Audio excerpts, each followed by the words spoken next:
नमस्कार, आप देख रहे हैं बीपी गंगा। मैं हूं स्नेहलता। सीधे लिए चलेंगे देहरादून, जहां गृह मंत्री अमित शाह इस वक्त मंच पर मौजूद हैं।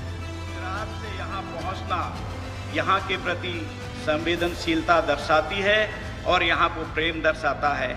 और आपने देखा कि उसके बाद से लगातार हम आगे बढ़ते जा रहे हैं। हम काम में कहीं पर भी जरूरतमंदों के बीच में सारी सरकार आगे बढ़ रही है। इसलिए पुनः मैं बहुत दिल की गहराइयों से आपका स्वागत करता हूं कि आपका स्नेह सदैव इसी तरह से बना रहता है। प्रभु शतायु बनाए। और मैं अपने माननीय मुख्यमंत्री जी पुष्कर सिंह धामी जी का भी स्वागत करता हूं कि उन्होंने लगातार आगे बढ़ते हुए उत्तराखंड को एक नई दिशा दी है। धन सिंह रावत जी, मैं कहते रहता हूं, सरकार में भी संगठन का काम करते हैं, पहले भी संगठन मंत्री रहे, तो बहुत अच्छा काम आपने सहकारिता को परिचित करवाया। मैं सच बता रहा हूं कि पहले उत्तराखंड में इस कदर सहकारिता के प्रति प्रेम नहीं था, इस कदर हम जानते भी नहीं थे पहले। आज सहकारिता मंत्रालय ने अपना एक विशेष स्थान बनाया है और उसका लाभ यहाँ की जनता को मिल रहा है। मैं मंचासीन अन्य साथी सबका स्वागत करते हुए पुनः माननीय गृह मंत्री जी का स्वागत करता हूं और अपनी वाणी को विराम देते हुए मैं पुनः एक बार प्रार्थना करता हूं कि आपका जो स्नेह प्रेम उत्तराखंड के साथ है यह हमेशा ही बना रहा है। हम आपको विश्वास दिलाते हैं कि आपके मार्गदर्शन में हम हमेशा आगे बढ़ेंगे। जो भी आपकी आज्ञा होगी 100% उसका पालन होगा। इसी के साथ भारत माता की।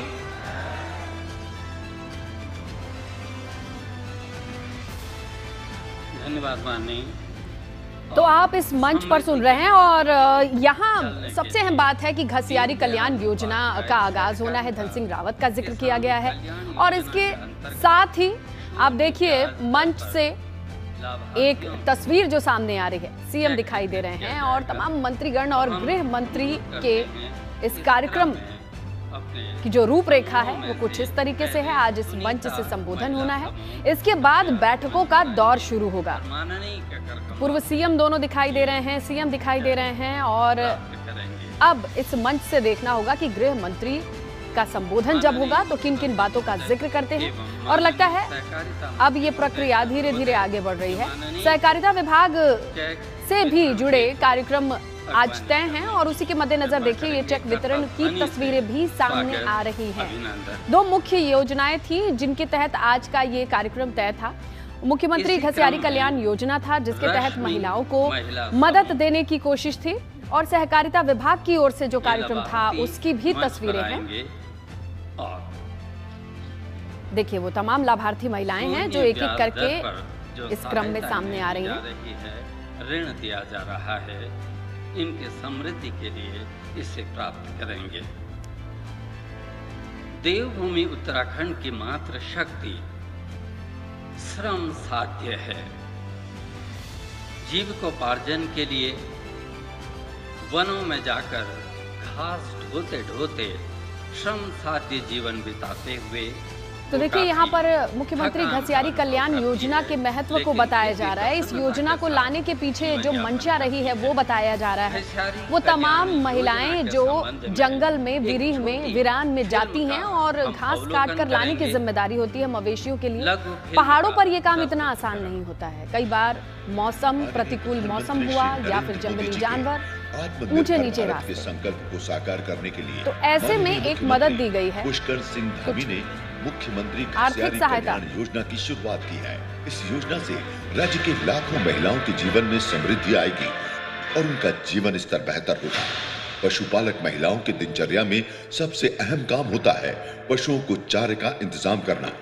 अगर मौसम प्रतिकूल हो जाए तो ये काम और मुश्किल हो जाता है। पशुओं को चारा कम अथवा गुणवत्तापूर्ण न मिलने से दुग्ध उत्पादन में भी कमी आती है, जिससे परिवार की आमदनी भी प्रभावित होती है। राज्य सरकार मुख्यमंत्री घसियारी कल्याण योजना के तहत दूरस्थ ग्रामीण पर्वतीय क्षेत्रों के पशुपालकों के घर तक पैक्ड साइलेज एवं संपूर्ण मिश्रित पशु आहार यानी TMR अनुदानित दरों पर पहुंचाएगी। इससे पशुपालक महिलाओं को घास काटने एवं बोझा ढोने से मुक्ति मिलेगी और पशुओं को पौष्टिक आहार मिलने से दूध की पैदावार भी बढ़ेगी। महिलाएं आय अर्जन के अन्य कार्य भी कर सकेंगी। फसल अवशेष का सही उपयोग होने से पर्यावरण भी प्रदूषित नहीं होगा। राज्य के किसानों को लाभ पहुंचाने और साइलेज उत्पादन में वृद्धि करने के उद्देश्य से उत्तराखंड सरकार द्वारा योजना अंतर्गत मक्के की खेती के लिए 2000 से अधिक कृषक परिवारों को सामूहिक सहकारी कृषि से भी जोड़ा गया है। 1 लाख पशुपालक परिवारों को लाभान्वित करने का लक्ष्य रखा गया है। मुख्यमंत्री पुष्कर सिंह धामी के नेतृत्व में उत्तराखंड सरकार प्रधानमंत्री जी के संकल्प किसानों की आय को 2 गुना करने के लक्ष्य की प्राप्ति के लिए संकल्प से सिद्धि एवं सहकारिता से समृद्धि की संकल्पना को साकार कर रही है। मुख्यमंत्री घसियारी कल्याण योजना राज्य की पशुपालक महिलाओं के चेहरों पर न सिर्फ मुस्कान बांटेगी बल्कि उनकी समृद्धि के नए द्वार भी खोलेगी। तो सुना आपने कि किस तरीके से घसियारी कल्याण योजना की नींव रखी गई है, इसकी आवश्यकता क्यों सामने आई है और इसके तहत किस तरीके से मदद की जाएगी उन तमाम महिलाओं की जो पशुपालन के जरिए अपने परिवार का निर्वहन कर रही हैं या फिर उसे सपोर्ट कर रही हैं। तो कुल मिलाकर उनको आर्थिक सहायता देना और एक संबल का काम करेगा ये पूरा महकमा और ये पूरी योजना, जिसके तहत बेहद अहम है। माननीय मुख्यमंत्री घसियारी कल्याण योजना का तो देखिए अब इस योजना का शुभारंभ हो चुका है। घसियारी कल्याण योजना के लाभार्थी श्रीमती शशि। अब देखिए एक एक करके तमाम लाभार्थियों का नाम भी बुलाया जा रहा है, पुकारा जा रहा है और इसी क्रम में उनको चेक बांटे जा रहे हैं। ये आर्थिक सहायता उन महिलाओं के लिए है जिनका जीवन इतना आसान नहीं होता है। घर परिवार को संभालने की जिम्मेदारी के साथ साथ वो जंगल में दूर दूर वीराने में जाती हैं घास काटने के लिए और ये रोजी रोटी का हिस्सा है क्योंकि पशुपालन के जरिए जो आमदनी होती है उसी पर परिवार निर्भर करता है। रुद्रप्रयाग जनपद और देखिए प्रदेश के कई हिस्सों से ये तमाम लाभार्थी जिनका नाम लिया जा रहा है।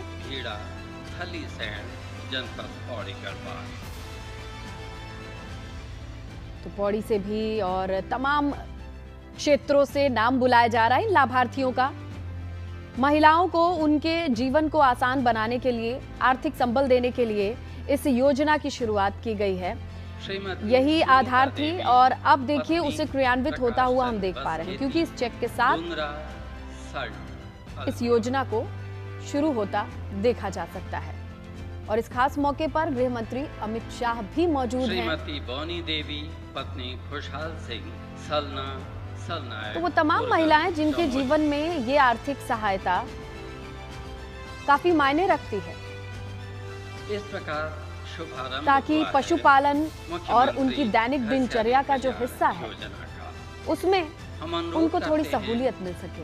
अपने युवा माननीय मुख्यमंत्री जो हमारे युवाओं के प्रेरणा स्रोत हैं, सैनिक पुत्र हैं, कृषक पुत्र हैं, माननीय श्री पुष्कर सिंह धामी जी अपने संबोधन से हम सबको कृतार्थ करेंगे।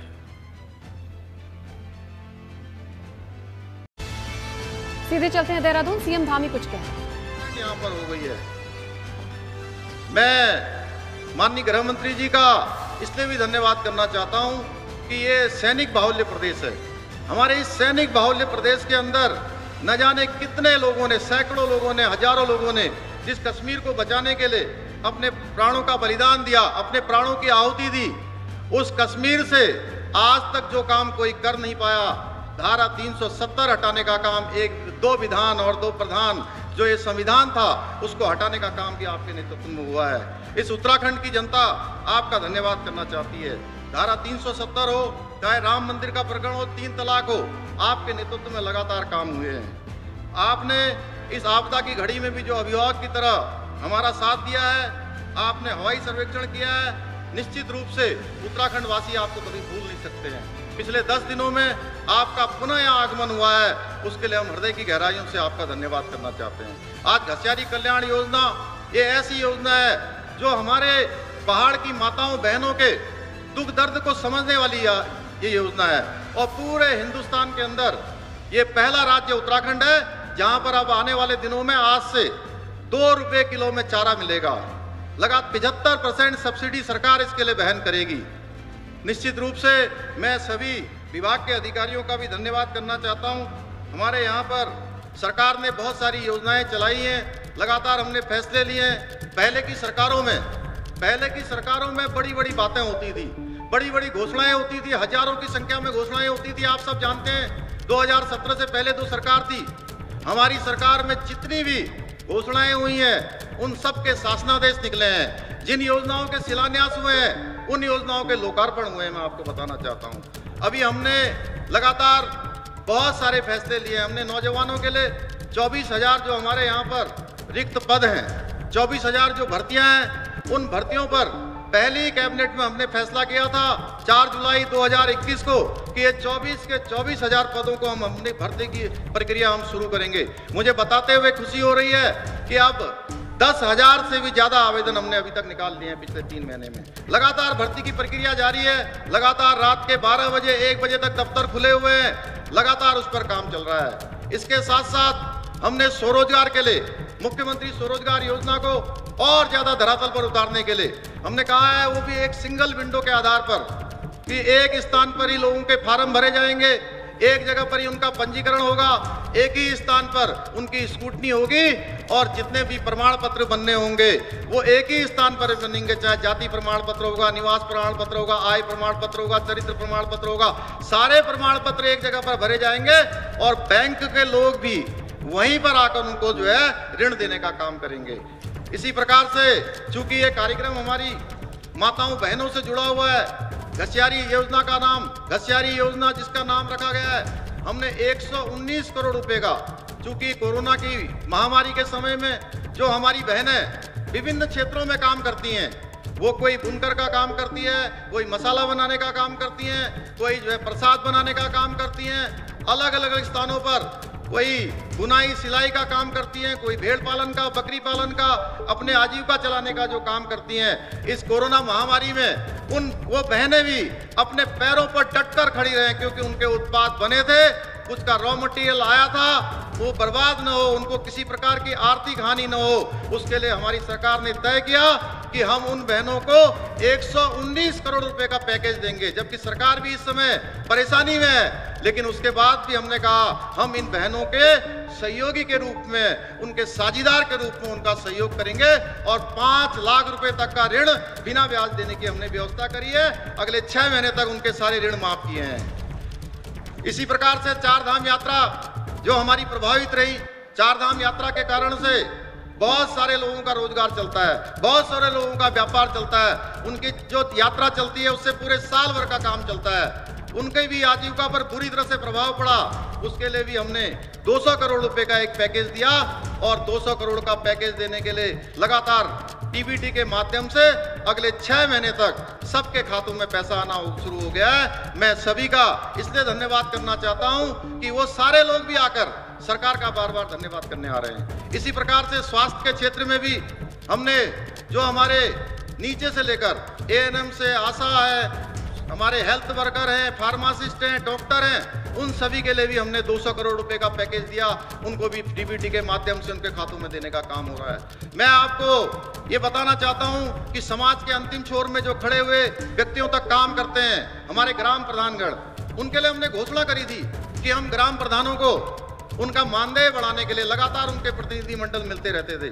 हमने ग्राम प्रधानों का मानदेय भी 1,500 रुपए से बढ़ाकर 3,500 रुपए कर दिया और केवल एक घोषणा नहीं करी, इसका शासनादेश भी निकल गया। ये योजना